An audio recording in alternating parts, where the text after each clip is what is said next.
ओम पितृगणाय विद्महे जगद्धारिणी धीमहि तन्नो पितरो प्रचोदयात्। ये पितरों का गायत्री मंत्र है। इस मंत्र का जाप करने से पितरों का आशीर्वाद मिलता है और इस मंत्र से हवन भी करना चाहिए। सामग्री में आपको जौ, काले तिल, चीनी ये वस्तुएं मिलाकर इस मंत्र से आहुति देनी है। कैसे आहुति देनी है आपको ध्यान से सुनिए। ओम पितृगणाय विद्महे जगद्धारिणी धीमहि तन्नो पितरो प्रचोदयात् स्वधा। पितरों के हवन में स्वधा बोला जाता है, स्वाहा आपको नहीं बोलना है, इस बात का ध्यान रखना। आप आहुति आप 11, 21, 108 या फिर 51 आहुति भी दे सकते हैं। ये मंत्र बड़ा ही शक्तिशाली और प्रभावशाली है, इससे आपको हवन अवश्य करना चाहिए। पितृपक्ष में अक्सर लोग गया जी में जाकर अपने पूर्वजों के निमित्त श्राद्ध, पिंडदान आदि कर्म करते हैं और करना भी चाहिए, क्योंकि पितृ हमारे लिए जो धन संपदा छोड़कर जाते हैं उसका हम सभी लोग भोग करते हैं, अपने सुखों को प्राप्त करते हैं। तो उनके प्रति अपने हृदय में विश्वास और समर्पण को ध्यान में रखकर पितरों के निमित्त श्राद्ध कर्म जरूर करना चाहिए। कुछ लोग पितरों को गया में जाकर छोड़कर आते हैं, ये अच्छी बात है। गया स्थान जो है वह अत्यंत पवित्र स्थान है, पितरों की खास जगह है। पितरों को गया में स्थान देने का मतलब है पितरों को उनकी पसंदीदा जगह पर बैठाना या छोड़ देना। इसके बाद व्यक्ति पितरों को गया में छोड़ने के बाद उनका श्राद्ध कर्म, पिंडदान अथवा जल देने की प्रक्रिया पूर्ण रूप से बंद कर देता है, जो बिल्कुल भी गलत है। अगर उनसे कुछ लोग कहते हैं कि आप अपने पितरों का श्राद्ध क्यों नहीं डालते, तो वो कह देते हैं कि हम तो अपने पितरों को गया में छोड़कर आ गए हैं और गया में छोड़ने के बाद पितरों को उनका श्राद्ध कर्म और पिंडदान देने की प्रक्रिया बंद कर दी जाती है। आज के समय में 90% लोग ऐसा ही कर रहे हैं, जो बिल्कुल गलत है। ऐसा करने से आपको पितरों का क्रोध झेलना पड़ सकता है, क्योंकि श्राद्ध पक्ष के दौरान 16 दिनों तक पितृ हमारे दरवाजे के पास खड़े रहते हैं, सब कुछ देखते हैं और सुनते हैं और इसकी प्रतीक्षा करते हैं कि हमारी संतान, हमारा पुत्र आखिर हमें क्या भेंट करने वाला है, क्या खिलाने वाला है।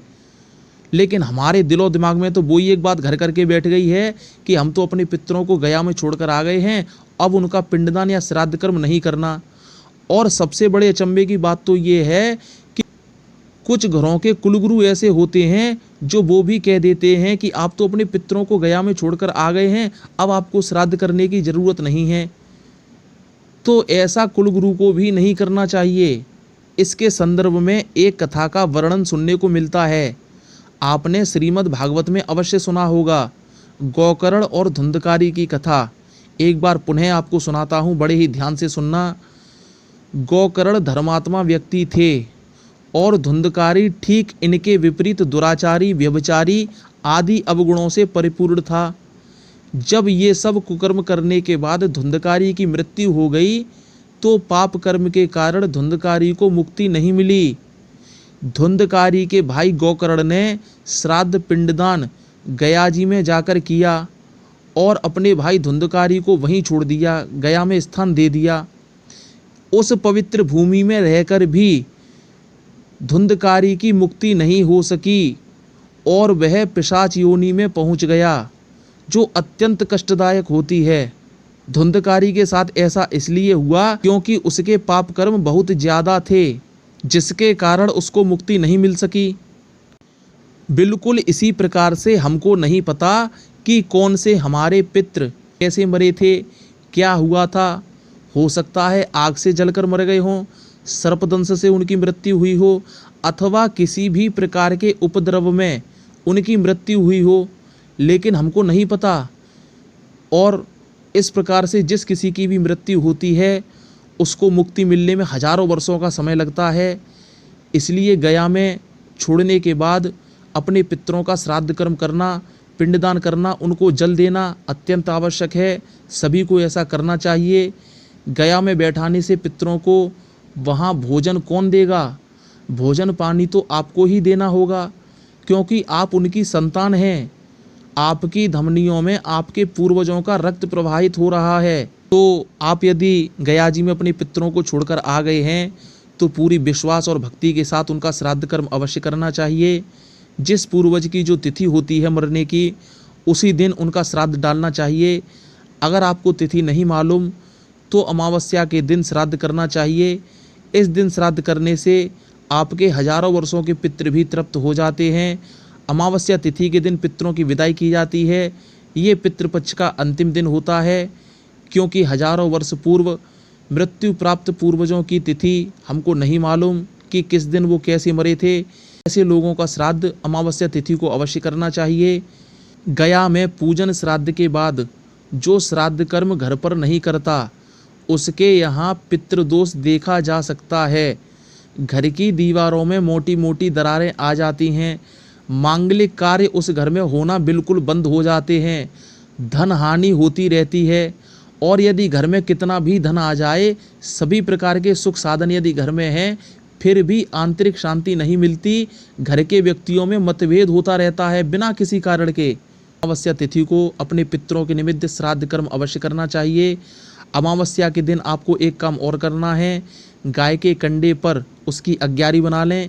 जो मंत्र मैंने वीडियो के आरंभ में बताया था, उसकी आहुति आपको देनी है। किस प्रकार से देनी है, वीडियो के आरंभ में आप देख लीजिएगा। इससे पितर आपके प्रसन्न हो जाते हैं, आपको आशीर्वाद देते हैं, और इन्हीं के आशीर्वाद से इससे आपके पितर प्रसन्न हो जाते हैं और आपकी तरक्की के मार्ग को खोलते हैं। क्योंकि शास्त्रों में भी लिखा हुआ है, आप भगवान की कितनी भी पूजा कर लीजिए, कितने भी अनुष्ठान कर लीजिए, जब तक आपके पितर आपसे प्रसन्न नहीं होते, ईश्वर भी आपको फल देने में असमर्थ रहते हैं। पितरों के पूजन में अथवा हवन में, श्राद्ध कर्म में भैंस के दूध से बनी कोई भी वस्तु इस्तेमाल ना करें। पितरों के पूजन में, हवन में, श्राद्ध कर्म में केवल गाय के दूध से बनी ही वस्तुएं प्रयोग करनी चाहिए। मैंने अक्सर अनेक घरों में ऐसा देखा है, कुछ व्यक्ति प्रातःकाल अपने पितरों को जो जल देते हैं, उस जल में थोड़ा सा भैंस का दूध भी मिला लेते हैं। दूध तो मिलाना चाहिए, लेकिन भैंस का दूध नहीं मिलाना चाहिए, केवल गाय का दूध उस जल में डालना चाहिए। अगर आप पूरे विधि विधान और नियम के साथ अपने पितरों का श्राद्ध कर्म नहीं करते, तो आपकी मेहनत, आपकी संपूर्ण व्यवस्था व्यर्थ हो जाती है। पितरों के संपूर्ण पूजन कर्म में गाय के दूध का ही प्रयोग करें, जिससे कि आपका श्राद्ध कर्म पूर्ण रूप से सफल हो सके, आपको पितरों का आशीर्वाद मिल सके। ये वीडियो शेयर कर दो, आपको पुण्य मिलेगा। डिस्क्रिप्शन में पितृपक्ष से जुड़े और भी वीडियो आपको मिल जाएंगे, अवश्य देख लेना। ओम मंगलम भगवान विष्णु, मंगलम गरुड़ध्वज, मंगलम पुंडरीकाक्षः, मंगलाय तनोहरि।